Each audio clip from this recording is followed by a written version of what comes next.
سورہ یوسف کے آخر میں اللہ تبارک و تعالیٰ نے انبیاء کرام علیہم السلام اور اقوام کا ذکر کرتے ہوئے فرمایا ہے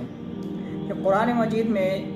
سابقہ قوموں کے واقعات کا ذکر کرنے کا مطلب یہ ہے کہ جو صاحب دانش جو صاحب فہم لوگ ہیں ان کے لیے ذریعہ سبق اور ذریعہ نجات بنے۔ اور ساتھ اللہ تبارک و تعالیٰ نے یہ بھی فرما دیا ہے کہ اس میں جو کچھ بھی بیان کیا گیا یہ من گھڑت نہیں ہے، بلکہ جو سابقہ جو آسمانی کتابیں ہیں اس کی تصدیق اور وضاحت کرتی ہیں۔ اسی تناظر میں سابقہ دو قوموں کا ذکر کرنا میں یہاں پر مناسب سمجھتا ہوں کہ سورۃ الاعراف آیات نمبر 130 سے 137 تک اللہ تبارک و تعالیٰ نے آل فرعون کا ذکر کرتے ہوئے فرمایا کہ ہم نے پہلے انہیں قحط سالی اور مال اور اموال کی کمی کر کے تنبیہ کی تاکہ وہ اسے نصیحت پکڑے، لیکن ان کا مزاج یہ تھا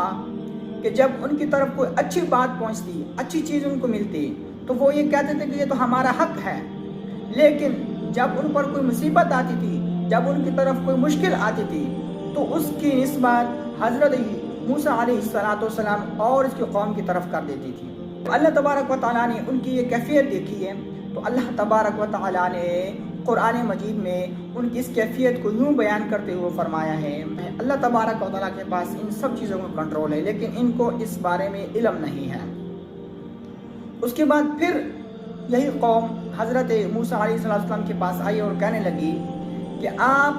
جو کچھ مرضی کر لیں، ہم آپ پر ہرگز ایمان نہیں لائیں گے، اگرچہ آپ ان آیاتوں کے ذریعے نعوذ باللہ من ذالک ہم پر جادو کریں پھر بھی ہم آپ پر ایمان نہیں لائیں گے۔ جب اللہ تبارک و تعالیٰ نے اس قوم کی اس دو ٹوک اعلان کو دیکھا تو اللہ تبارک و تعالیٰ نے پھر اس قوم کو طوفان کی شکل میں، ٹڈیوں کے آسمان سے گرنے کی شکل میں اور خون کے برسنے کی شکل میں اور مینڈک کے آسمان سے برسنے کی شکل میں ایسی عذابوں میں جب مبتلا کر دیا، پھر بھی یہ قوم اپنی ضد پر قائم رہی، اپنے تکبر پر قائم رہی، تو اللہ تبارک و تعالیٰ نے جب ان پر یہ عذاب واقع کر دیا تو یہ قوم حضرت موسیٰ علیہ السلام کے پاس آئی اور کہنے لگی کہ اے موسیٰ، اللہ کے نبی، آپ اپنے رب سے دعا کریں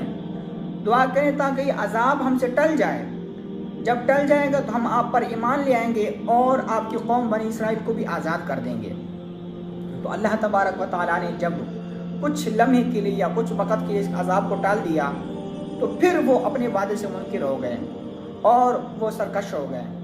پھر اللہ تبارک و تعالیٰ نے ان کو سمندر کے موجوں میں غرق کر دیا اور فنا ہو گئے۔ اسی طرح اللہ تبارک و تعالیٰ نے سورہ یونس کے آیات نمبر 98 میں یہ ذکر کرتے ہوئے فرمایا، سابقہ جتنی بھی قومیں ہیں وہ سب اللہ کے عذاب میں مبتلا ہوئے اپنی سرکشی کی وجہ سے،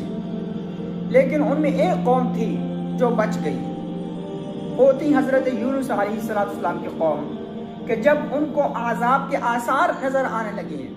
تو وہ سب اللہ کے حضور سجدہ ریز ہو گئے، اللہ کے حضور انہوں نے سجدہ کیا، استغفار کیا اور حضرت یونس علیہ السلام پر ایمان لے آئے تو اللہ تبارک و تعالیٰ نے پھر انہیں مہلت دے دی۔ اللہ تبارک و تعالیٰ نے ان سے کچھ مہلت تک اس عذاب کو ٹال دیا، جس کا ذکر اللہ تبارک و تعالیٰ نے قرآن مجید میں یوں فرمایا کہ وَمَتَّعْنَاهُمْ إِلَىٰ حِينٍ، کہ ہم نے ان کو چند مہلت دے دی، چند لمحے تک ان کو مہلت دے دی ہے۔ سامعین کرام، اس پورے تناظر میں آج امت کا حال آپ کے سامنے ہے کہ یہ امت بھی عذاب کی شکل میں مبتلا ہے، وہ عذاب ہے سیلاب کی شکل میں۔ ایک روایت ہے کہ نبی پاک علیہ السلام نے فرمایا کہ اللہ تبارک و تعالیٰ نے اپنے محبوب علیہ السلام سے وعدہ کیا ہے کہ وہ اس کی امت کو اجتماعی طور پر عذاب میں ہرگز مبتلا نہیں کرے گی، لیکن اس کا ہرگز یہ مطلب نہیں ہے کہ کرتے پھریں ہمارے سے کوئی پوچھ نہیں ہوگی، ہرگز ایسی بات نہیں ہے، کیونکہ مسلم شریف کی حدیث پاک کے جس کے راوی ہیں حضرت ابو ہریرہ رضی اللہ تعالیٰ عنہ، نبی پاک علیہ السلام نے ارشاد فرمایا کہ عذاب کی 12 سے 13 نشانیاں بیان کی ہیں، ان میں سے چند آپ کے سامنے میں بیان کرنا چاہوں گا کہ نبی پاک علیہ السلام نے ارشاد فرمایا، دوسرا کہ امانت کو غنیمت سمجھ کر کھا جائیں گے، تیسرا کہ گانے ناچنے والی عورتیں یہ عام ہو جائیں گے اور گانے والے آلات عام ہو جائیں گے، شراب عام ہو جائے گی، اور ایک خاوند اپنی بیوی سے زیادہ محبت کرے گا، اپنی ماں کو ناراض کرے گا، اور ایک دوست اپنے دوست کو قریب رکھے گا، اپنے باپ کو دور کر دے گا، اور مساجد میں شغل اور آوازیں بلند ہوں گی، اور اسی طرح کئی نشانیاں نبی پاک علیہ الصلوۃ والسلام نے ذکر فرمائی ہیں۔ تو سامعین کرام، آج اگر ہم دیکھیں تو آج ہمارے معاشرے میں کیا یہ چیزیں نہیں ہیں؟ کیا شرابی عام نہیں پی جا رہی؟ کیا بدکاریاں عام نہیں ہیں؟ کیا سود کا اعلان کاروبار نہیں کیا جا رہا؟ کیا ظالموں کو جو ظلم کرتے ہیں کیا ان کو سزا دی جا رہی ہے؟ کیا مظلوم کو اس کا حق دیا جا رہا ہے؟ ہرگز نہیں۔ تو یہ وہ وجوہات ہیں جن کی وجہ سے اللہ تبارک و تعالیٰ نے آج اس قوم پر عذاب سیلاب کی صورت میں نازل کیا ہے۔ تو اس کا ایک ہی حل ہے کہ جس طرح حضرت یونس علیہ السلام کی قوم نے اجتماعی طور پر اللہ تبارک و تعالیٰ کی سجدہ ریز ہوئے، استغفار کیا، تو ہمیں بھی چاہیے کہ آج ہم بھی اللہ کے